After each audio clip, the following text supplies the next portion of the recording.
Welcome students and all the viewers on my YouTube channel Physics with Mohammad Arfat Khan. बहुत सारे comments, बहुत सारे request के बाद कि sir kindly work power energy chapter start करें, kindly work power energy chapter start करें। तो आज का लेक्चर फर्स्ट लेक्चर है भाई, मैं स्टार्ट कर चुका हूँ वर्क पावर एनर्जी वाला चैप्टर। आज का फर्स्ट लेक्चर है इस चैप्टर का, जिसमें हम लोग वर्क डन को पढ़ने जा रहे हैं, सीखने जा रहे हैं, समझने जा रहे हैं।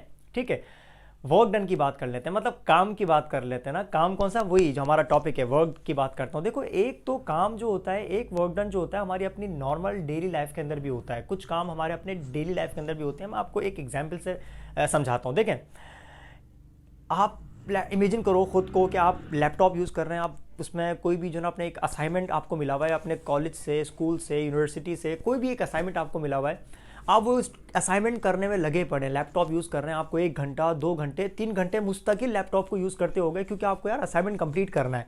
आपके ऊपर प्रेशर है यार, आज का लास्ट डे है मेरे पास, अगर मैंने किया तो ठीक है, वरना मैं तो गया।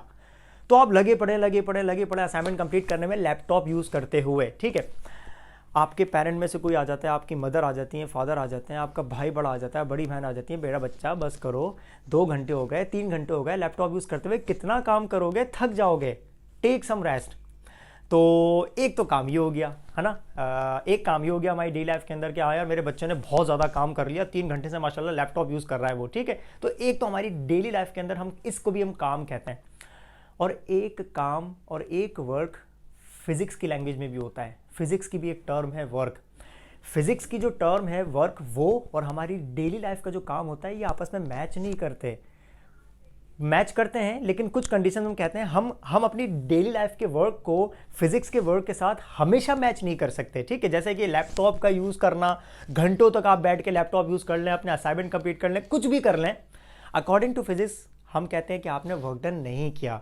फिर आप बोलेंगे यार फिजिक्स में वर्क डन क्या होता है? तो देखो, फिजिक्स की वर्क डन की अगर हम बात करें, ये एक अलग टर्म है। इसके अंदर कुछ कंडीशंस आ जाती हैं, कुछ रिक्वायरमेंट्स आ जाती हैं कि अगर ऐसा होगा तो ही वर्क डन कहलाएगा, तो ही काम कहलाएगा अकॉर्डिंग टू फिजिक्स। अब वो क्या चीज़ें हैं उसको ही हम डिस्कस करने जा रहे हैं। देखो, वर्क डन बेसिकली हमारे पास 2 तरीके से होता है।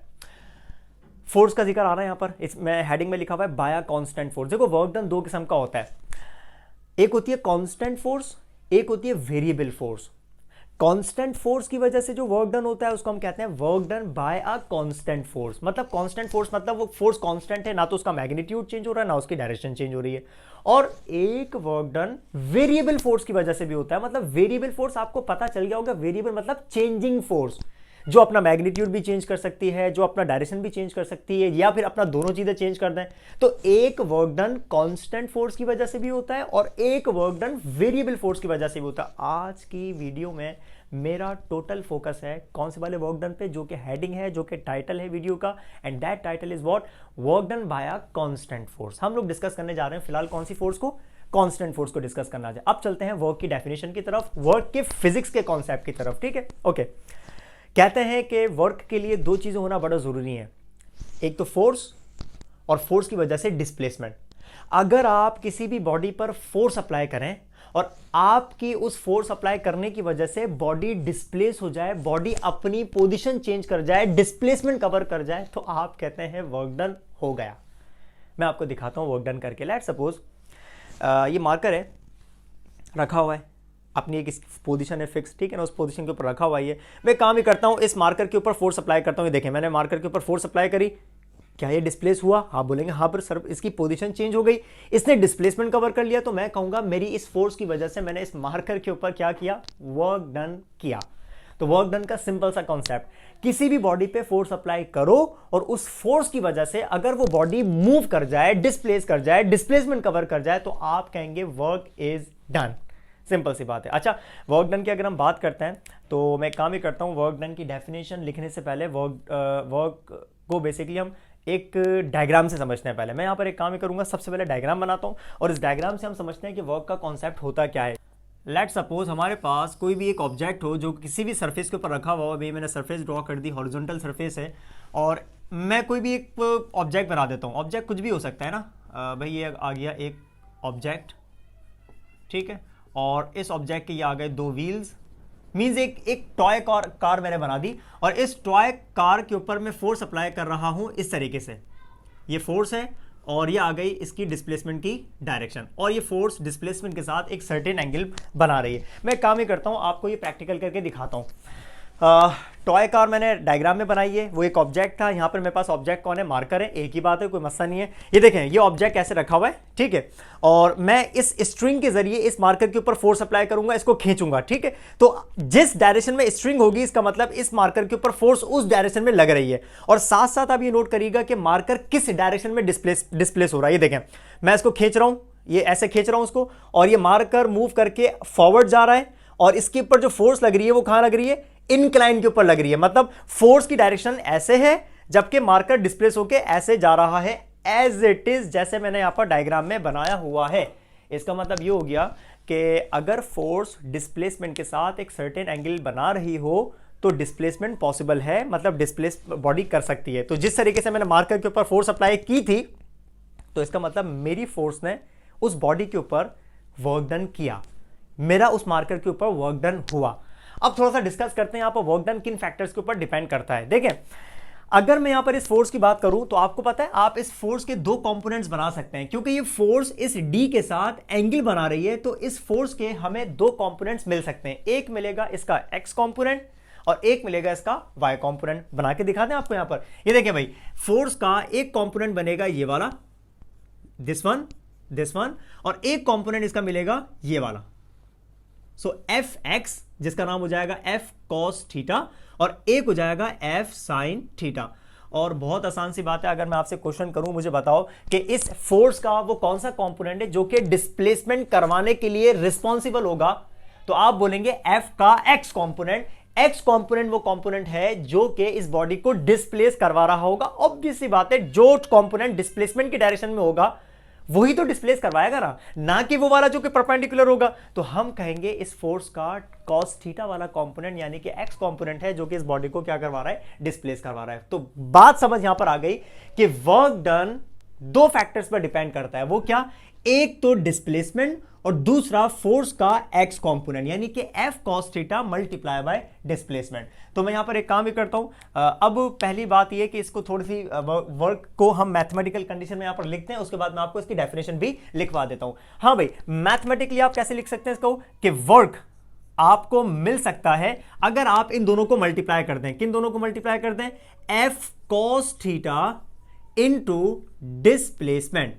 जब आप इन दोनों को मल्टीप्लाई करेंगे तो आपको वर्क डन मिल सकता है। और इस बात को आप और एक तरीके से लिख सकते हैं, देखो फिजिकल क्वांटिटीज को आप एक साथ लिख दें, एफ डी, और cos थीटा को आप सबसे एंड में करके लिख दें। एंगल वाला फैक्टर है सबसे आखिर में अच्छा लगता है, और डी को आपने एफ के साथ लिख दिया, और ये मतलब अलाउड है क्योंकि ये सारे फैक्टर्स आपस में क्या कर रहे हैं, मल्टीप्लाई कर रहे हैं। अच्छा भाई, W is equal to F D cos theta. हमें पता है एक बात कि जब हम किसी दो फैक्टर्स के बीच में यानी कि उसके बाद अगर कॉस फंक्शन आ रहा हो तो कॉस फंक्शन को अगर आप रिमूव करते हैं तो आप पुट करते हैं डॉट, और जब आप साइन थीटा रिमूव करते हैं तो हम पुट करते हैं क्रॉस। इसका मतलब एक तो वर्क का फॉर्मूला ये बन चुका है हमारे पास, और दूसरा फॉर्मूला जो हम लिख सकते हैं वो क्या लिख सकते हैं, एफ डॉट डिस्प्लेसमेंट, है ना भाई, ये फॉर्मूला भी लिख सकते हैं हम लोग। तो इसका मतलब ये हो गया, जैसे ही आपने यहां से cos थीटा रिमूव किया तो हमें पता है cos थीटा हम हटाते हैं तो वेक्टर्स के बीच में क्या आ जाता है, डॉट आ जाता है। तो हमें पता चला कि वर्क की जो डेफिनेशन हो गई वो डेफिनेशन क्या हो गई कि इट इज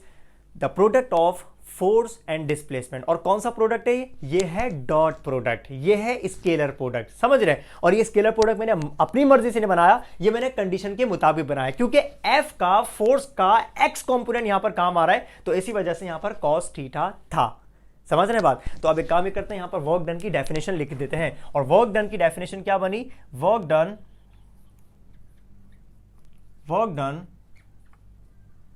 इज द, मैं यहां पर लिखूंगा completely dot product, it is the dot product. सिर्फ प्रोडक्ट भी कह सकते हो, आपका काम पूरा हो जाएगा, लेकिन बेहतर रहेगा कि आप कंप्लीटली लिखें, it is the dot product. So work done is the dot product of, किस किस का डॉट प्रोडक्ट होता है, force and displacement, force and displacement, समझ रहे हैं बात। तो यहाँ पर जो वर्क डन है ये बेसिकली फोर्स और डिस्प्लेसमेंट का बेसिकली प्रोडक्ट है। और कौन सी वाली फोर्स का, ये फोर्स होनी चाहिए कांस्टेंट। तो अगर आप कांस्टेंट फोर्स अप्लाई कर रहे हैं तो इसका फॉर्मूला क्या बनेगा, एफ डी कॉस थीटा या फिर एफ डॉट डी। थीटा क्या होगा, theta is the angle between force and displacement. तो इस बात को यहाँ पर लिख देते हैं कि theta is the angle between force and displacement. लिख देते हैं इस बात को यहाँ पर, theta is the angle between force and displacement. बना हुआ ना डायग्राम के अंदर, फोर्स एंड डिस्प्लेसमेंट। और एक बात और, वर्क जो है वो बेसिकली एक स्केलर क्वांटिटी है। फोर्स वेक्टर होता है, डिस्प्लेसमेंट वेक्टर होता है, लेकिन इन दोनों की वजह से जो आंसर आता है, जो वर्क मिलता है, that is a scalar quantity. Work सिर्फ होता है, किस तरफ होता है हम इसकी बात नहीं करते। तो work is a scalar quantity, इस बात को भी आपने ध्यान में रखना है। Work is a scalar quantity, ठीक है। अच्छा, क्वांटिटी की बात हो गई कि हाँ भाई स्केलर है। अब हम बात करते हैं इसके यूनिट की।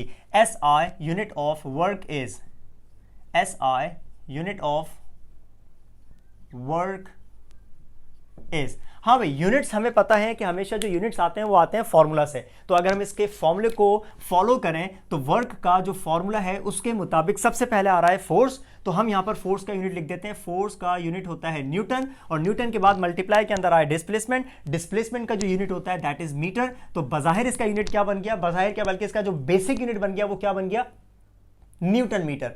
और इस न्यूटन मीटर को हम इक्विवेलेंट रखते हैं जूल्स के, जूल, ठीक है। So work is measured in या तो न्यूटन मीटर या फिर जूल्स, ठीक है। अच्छा, ये तो हो गया बेसिकली वर्क का एस आई यूनिट। अब एक काम ये करते हैं, जो दो और सिस्टम ऑफ यूनिट्स हमारे पास होते हैं उनको भी डिस्कस कर लेते हैं कि उन यूनिट्स में हम वर्क का कौन सा यूनिट यूज करते हैं। लेट्स सपोज हम एफपीएस सिस्टम की बात करते हैं, तो मैं यहां पर लिख देता हूं in FPS system the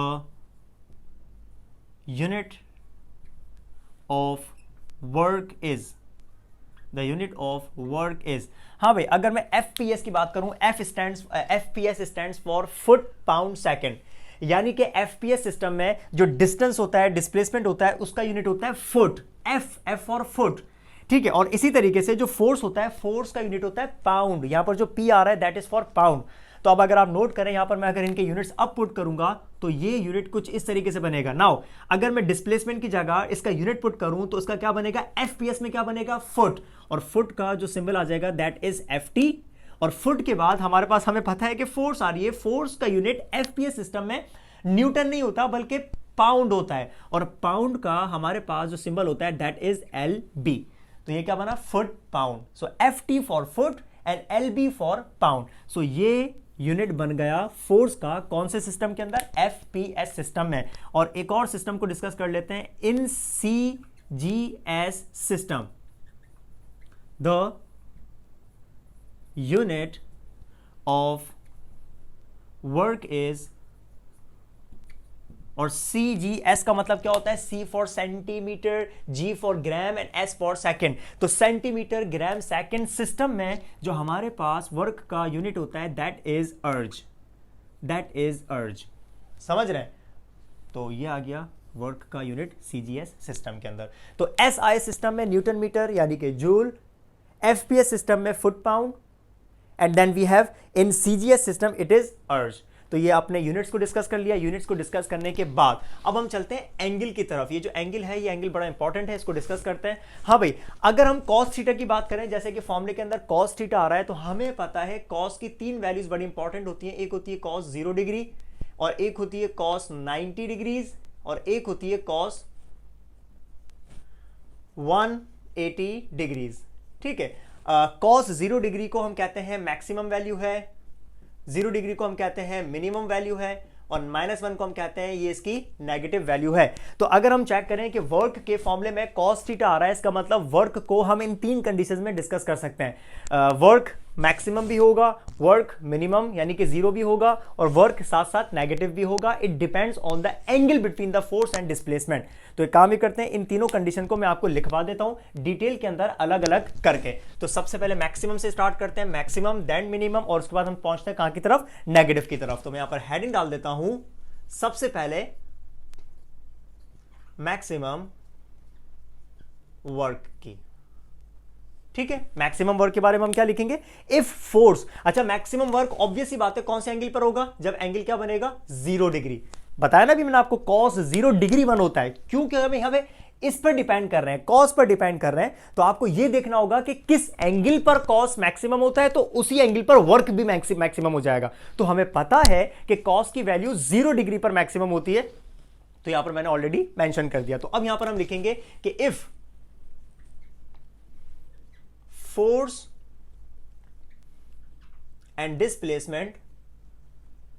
displacement are parallel to each other, बस ठीक है ना। तो अगर फोर्स और डिस्प्लेसमेंट आपस में पैरेलल हो जाएं, सेम डायरेक्शन में हो जाएं, तो हम कहेंगे इस कंडीशन में वर्क हो जाएगा मैक्सिमम। और ये किस तरीके से होगा, आपको मैं डायग्राम बना के दिखा देता हूं। लेट्स सपोज हमारे पास कोई भी एक बॉडी है, ये रखी एक बॉडी, और ये किसी सरफेस पर रखी हुई है। इस बॉडी पर फोर्स अप्लाई हो रही है इस तरफ, या आ गई इसकी फोर्स की डायरेक्शन, और अगर ये डिस्प्लेसमेंट भी इसी तरफ कर रही है, तो हम कहेंगे कि फोर्स और डिस्प्लेसमेंट हो गया बिल्कुल सेम डायरेक्शन में। और अगर सेम डायरेक्शन है, इसका मतलब दोनों पैरेलल हैं, और अगर पैरेलल होंगे तो एंगल बनेगा 0 डिग्री, और अगर एंगल बनेगा 0 डिग्री तो जनाब क्या होता है, W is equal to F D cos theta की जगह पे पुट कर दूंगा 0 डिग्री, और हमें पता है कि cos 0 डिग्री की वैल्यू होती है 1, तो बच जाएगा सिर्फ और सिर्फ एफ डी। आगे मेंशन कर देना कि cos 0 degree is equal to 1. So if the force and displacement are parallel to each other, then the work will be maximum, यानी कि ज्यादा से ज्यादा होगा। देन चलते हैं हम लोग मिनिमम वर्क की तरफ। मिनिमम मतलब वर्क हो ही नहीं, मिनिमम वर्क मतलब वर्क 0 हो जाए। ठीक है ना, मिनिमम वर्क को डिस्कस करते हैं। और मैं बता चुका हूं, अगर मिनिमम वर्क को डिस्कस करना है तो आप ये देख लो कि किस एंगल पर cos की वैल्यू मिनिमम हो जाती है, और वो 90 डिग्री होता है। तो आप यहां पर हेडिंग में पहले से लिख दो कि हम डिस्कस करने जा रहे हैं परपेंडिकुलर कंडीशन को, यानी कि 90 डिग्री वाली कंडीशन को। तो आप यहां पर लिख सकते हैं, जैसे मैंने फर्स्ट कंडीशन में लिखा हुआ था कि if force and displacement, a force and displacement are, वहां पर था पैरेलल, और यहां पर हो जाएगा perpendicular, are perpendicular to each other, इसके बाद कंप्लीट आप लोग कर लिएगा ना। आप लोग जब नोट्स बना रहे होते हैं तो आप इसको सेंटेंस को कंप्लीट करके लिखिएगा, are perpendicular to each other, then the work will be 0, then the work will be maximum. You can complete the sentences, आप कंप्लीट कर लिएगा।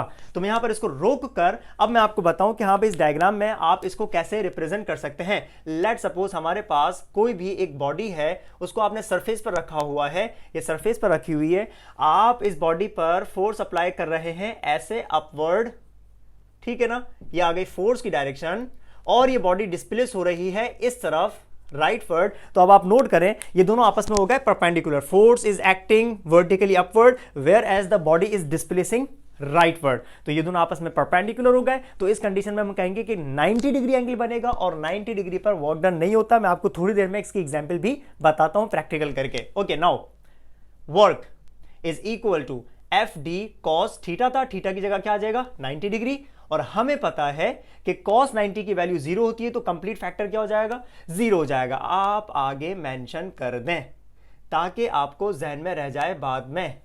अब इसको हम चेक करते हैं कि भाई ऐसा कैसे हो सकता है कि आप किसी बॉडी पर फोर्स अप्लाई ऐसे कर रहे हो और वो डिस्प्लेस ऐसे हो रहा हो। ऐसा पॉसिबल हो सकता है, इसको मैं आपको बताऊं क्लियर करके। लेट सपोज मेरे पास ये मार्कर है, मैं मार्कर की बात कर लेता हूं, ठीक है। एक इमेजिन कर लेना कोई हैवी ऑब्जेक्ट है, ये हैवी ऑब्जेक्ट है, मैं इसको कैरी किया हुआ हूं, ऐसे करके देखें। अच्छा, मार्कर है, मार्कर को मैं अगर ऐसे कैरी किया हुआ हूं, इसका मतलब मैंने अपने हैंड्स से इन मार्कर्स के ऊपर फोर्स का अप्लाई की हुई है अपवर्ड।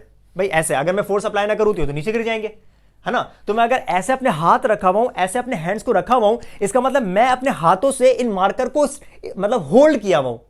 होल्ड करने का मतलब इन मार्कर को मैं नीचे नहीं जाने दे रहा, इसका मतलब मैं इन मार्कर्स के ऊपर अपवर्ड, ऊपर की तरफ फोर्स अप्लाई कर रहा हूं। और लेट सपोज अगर मैं मार्कर को ऐसे होल्ड करके ऐसे आगे की तरफ चलूं, ऐसे आगे की तरफ चलूं, लेट सपोज ऐसे जा रहा हूं, तो आपको पता है मेरी फोर्स सपोर्टिंग फोर्स है, मेरी फोर्स इन मार्कर को सपोर्ट कर रही है, ऊपर की तरफ फोर्स अप्लाई कर रही है। और अब अगर मैं इन मार्कर को ऐसे सपोर्ट करके ऐसे चलूंगा, तो अब आप मार्कर को चेक करें, मार्कर्स कहां जा रहे हैं, आगे की तरफ जा रहे हैं। तो मेरी सपोर्टिंग फोर्स हो गई ऊपर और मार्कर जा रहे हैं आगे, ये कंडीशन बन गई। This is force and this is displacement. तो मैं कहूंगा इस कंडीशन में मैं मार्कर्स के ऊपर कोई वर्क डन नहीं कर रहा, मैं मार्कर को ऐसे आगे की तरफ धक्का नहीं दे रहा, मार्कर्स को सिर्फ मैंने होल्ड किया हुआ। इसी तरीके से लेट्स सपोज आपके पास कोई शॉपिंग बैग हो, आपके पास कोई भी बैग हो कैरी करने वाला, आपने बैग को ऐसे पकड़ा हुआ है, लेट्स सपोज ये बैग है, मैंने बैग को ऐसे पकड़ा हुआ है, ठीक है, कैरी किया हुआ है। अब अगर मैं ऐसे इसको पकड़ूंगा तो ऑब्वियस सी बात है मैंने सपोर्ट किया हुआ है, मेरे हैंड्स ने फोर्स अप्लाई की हुई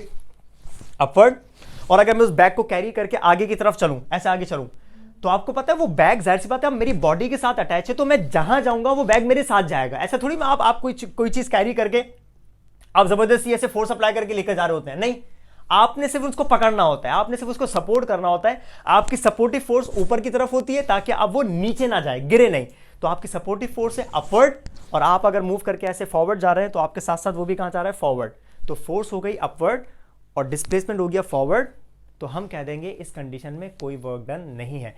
आप कितनी ही भारी चीज उठाकर कैरी कर मूव कर जाएं, जितना भी मूव कर जाएं, आपको बजाहिर ऐसा लगेगा मैं थक गया, मेरी सांस फूल गई, मैंने बहुत ज्यादा वर्क कर दिया, लेकिन वो आपका वर्क आपकी डेली लाइफ की लैंग्वेज में तो होगा, लेकिन अकॉर्डिंग टू फिजिक्स आपने कोई वर्क नहीं किया, आपने किसी के ऊपर कोई एहसान नहीं किया अकॉर्डिंग टू फिजिक्स। वैसे आप करते होंगे, किसी की हेल्प करते होंगे, जो भी है, आपसे कोई सामान मंगवाता होगा, आप उठा के लेके जा रहे हैं, ये कर रहे हैं, वो कर रहे हैं, जो भी एक्स वाई जेड, तो आप अपनी नॉर्मल लाइफ में, डेली लाइफ में आपके ऊपर आपको शाबाशी देने का हक बनता है कि आपने बहुत सारा वर्क किया, लेकिन according to physics you have done nothing, आपने कुछ नहीं किया, आपने कोई वर्क डन नहीं किया।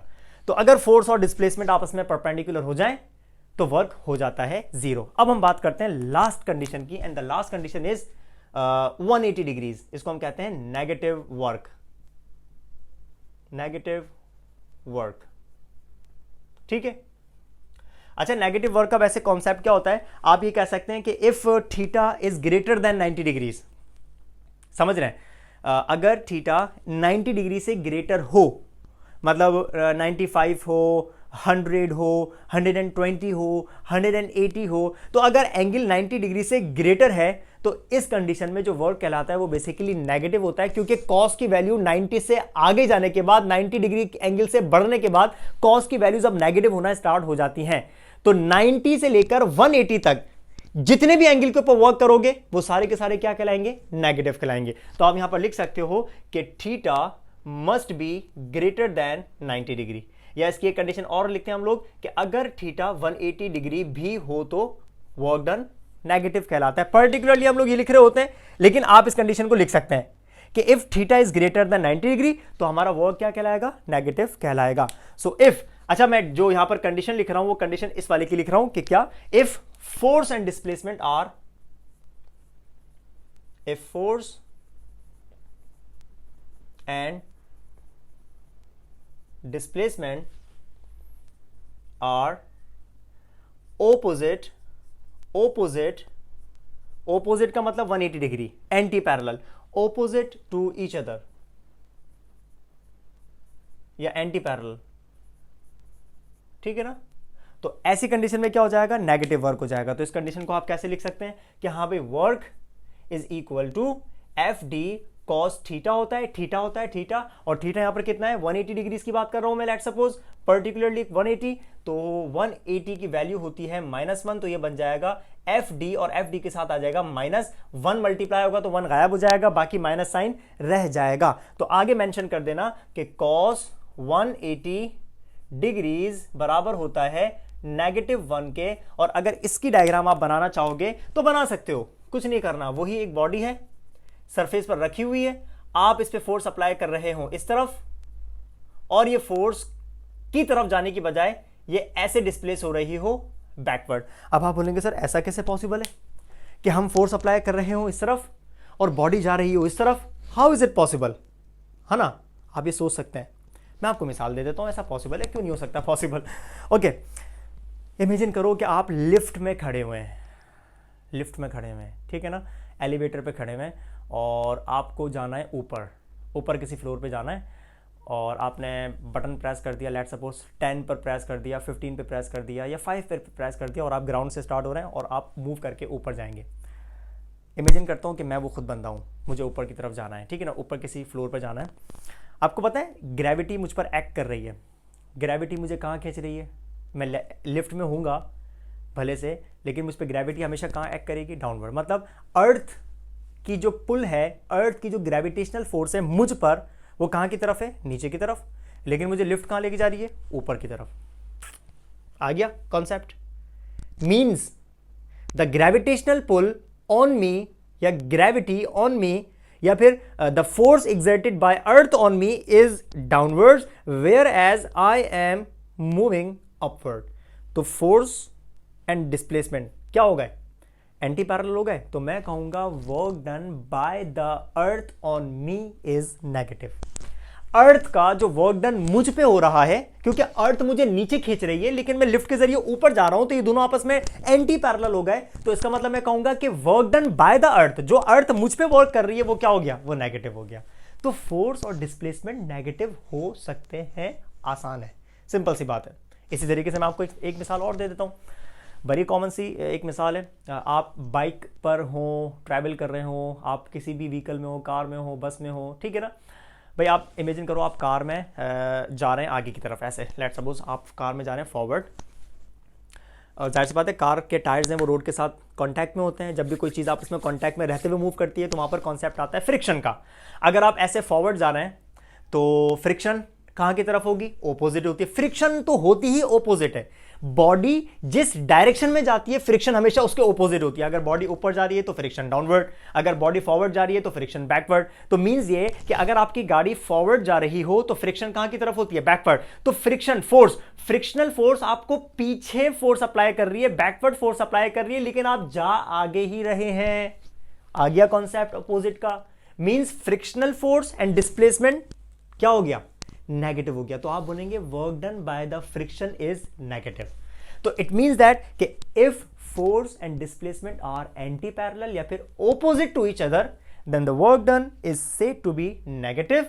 अगर ये दोनों आपस में परपेंडिकुलर हो गए then the work done will be zero और मिनिमम, और अगर ये दोनों आपस में पैरेलल है, सेम डायरेक्शन में है, then the work done is said to be maximum. सबसे ज्यादा होगा इस वाली कंडीशन में, कुछ भी नहीं होगा, जीरो होगा इस वाली कंडीशन में, और नेगेटिव होगा अगर एंगल 90 डिग्री से ग्रेटर है, और इस वाली कंडीशन में नेगेटिव मैक्सिमम है, नेगेटिव मैक्सिमम है। समझ रहे बात। तो ये था कॉन्सेप्ट बेसिकली किसका, work done by a constant force का। वर्क डन का कॉन्सेप्ट क्या भाई, वर्क डन के लिए दो चीजें होना जरूरी है, फोर्स का होना जरूरी है और डिस्प्लेसमेंट का होना जरूरी है।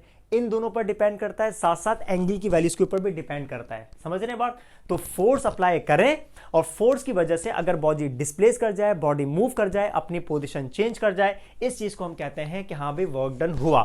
और फिलहाल हमने यहां पर जो फोर्स पढ़ी वो कौन सी वाली फोर्स पढ़ी, कांस्टेंट फोर्स पढ़ी, ठीक है। So work done by a constant force, we have discussed this one of the easiest topics in physics. मतलब बहुत आसान सा टॉपिक था जिसको हम लोगों ने डिस्कस कर लिया। उम्मीद करता हूं कि आपको समझ आ गया, टॉपिक आसान था, आपका कॉन्सेप्ट क्लियर हो गया होगा। वीडियो समझ आई तो लाइक कर दें, कमेंट करके बताएं और अपना ख्याल रखिएगा। नेक्स्ट वीडियो में मिलते हैं। Thank you.